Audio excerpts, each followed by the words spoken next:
আচ্ছা জি, কেউ যেন এসছে মনে হয়। হ্যাঁ, আমি তোমাকে একটু পরে ফোন করছি। আচ্ছা। ভগবান আজকে বাঁচিয়ে নিও, আজকে যেন আমার শাশুড়িকে একদম ফুটিয়ে নিতে পারি। নমস্কার। হ্যাঁ বলো। রজত আছে? না, ও তো এখন বাড়িতে নেই, কিন্তু কি দরকার বলো। না ম্যাম না আমাকে নোটস দিয়ে পাঠিয়েছে। ও, ম্যাম পাঠিয়েছে? আসো আসো, ভেতরে আসো।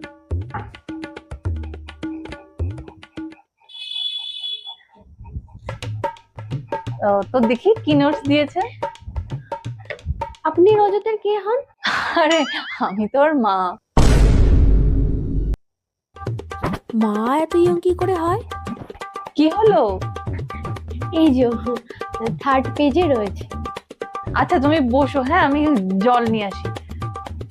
শাশুড়িটা কিন্তু খুব ইয়ং আছে, আমাকে ফুটিয়ে নিয়ে যেতে হবে একদম। এই নাও জলটা খাও।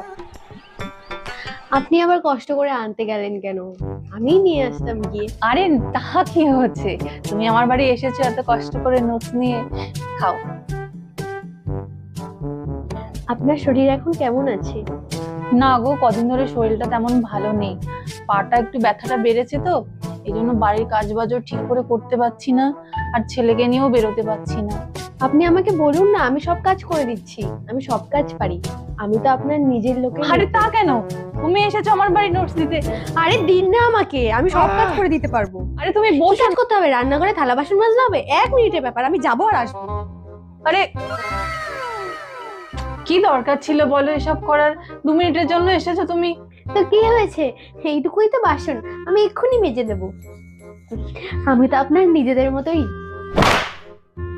বাসন ধোয়া হয়ে গেছে, আর কিছু কাজ বাকি আছে। এ বাবা, কি যে করছো, রাখো না, কিচ্ছু করতে হবে না, তুমি বসো আমার পাশে। এই বাবা, আলনাটার কি অবস্থা, আমি একটু গুছিয়ে দিই। এই না না না, তুমি আসো আসো, তুমি বসো। আরে না, কি হয়েছে, দাঁড়াও এক্ষুনি গুছিয়ে দিচ্ছি।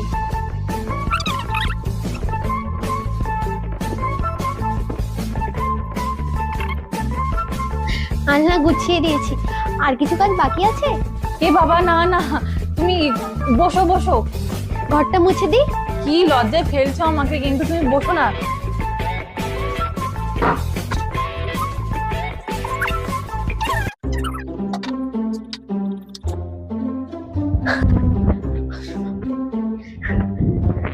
একটু জল হবে?